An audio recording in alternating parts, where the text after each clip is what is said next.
be critical. Thank you for joining us today, and I hope to see you again at our future events.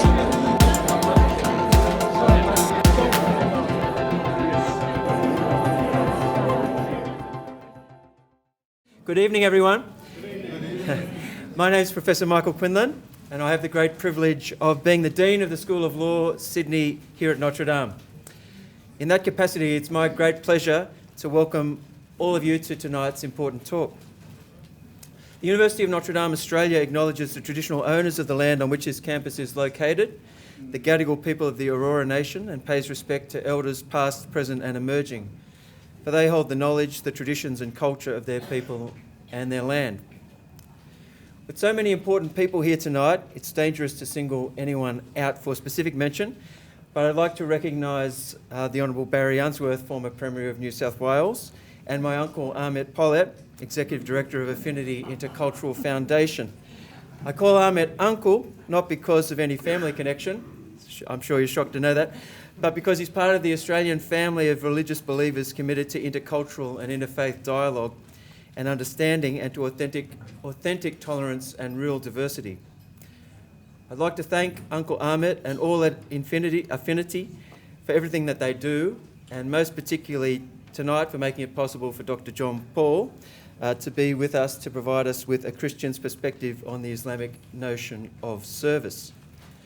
For those of you who are unfamiliar with Notre Dame, this year marks Notre Dame's 30th anniversary of operations in Australia.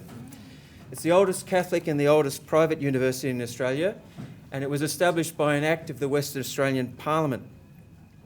Under that Act, Notre Dame is required, and this is a quote from the Act, to provide a university education in a context of Catholic faith and values. As the Dean of a Catholic law school, religious liberty and tolerance are existential issues for me. Without religious freedom, the School of Law that I lead as Dean simply would not and could not exist. As a result, I'm keenly interested in religious liberty, interfaith and intercultural dialogue, and law and religion. So I feel a great sense of affinity with Affinity. And I've been pleased to attend and speak at their events in the past. The search for meaning commonly found in religious faith is always and has always been a fundamental part of human beings. The Catholic Catechism recognises the importance of religious liberty to human flourishing. It describes religious freedom as, and I quote, a natural right of the human person to civil liberty, that is, immunity within just limits from external constraint in religious matters by political authorities.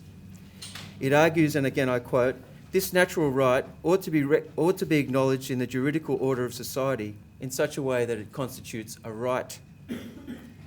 Given our topic tonight, I also wanted to share with you what the Catholic Catechism says about the Church's relationship with followers of Islam.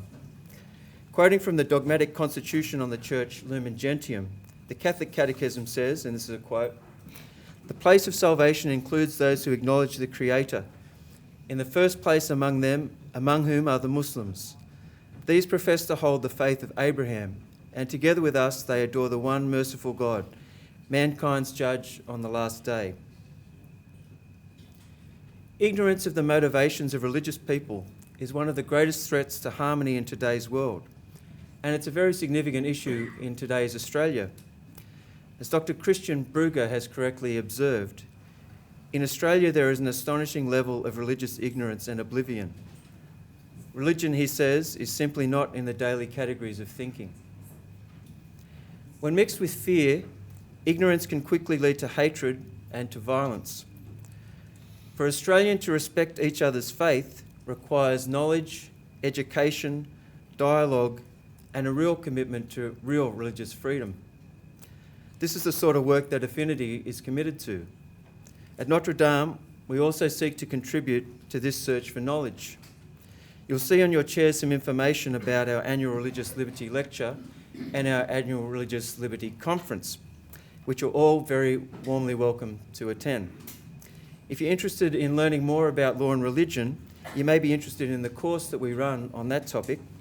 And if you're interested in research, particularly research in relation to religious freedom, we'd very much like to talk to you. I hope you don't mind if I end these words of welcome with some words from the Holy Book, which as a Catholic Christian governs my life. These words were written by St. Paul in his first letter to Timothy, chapter 2, verses 1 to 3, using the New Jerusalem Bible translation.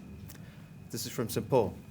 I urge then, first of all, that petitions, prayers, intercessions and thanksgiving should be offered for everyone, for kings and others in authority, so that we may be able to live peaceful and quiet lives with all devotion and propriety. And I pray that that may be so. I'll now hand you over to Dr. Kathy Aher. Dr. Aher is a senior lecturer, first and further year experience coordinator at the Institute of Interactive Media and Learning at the University of Technology, Sydney, and a member of the Affinity Advisory Board. Kathy.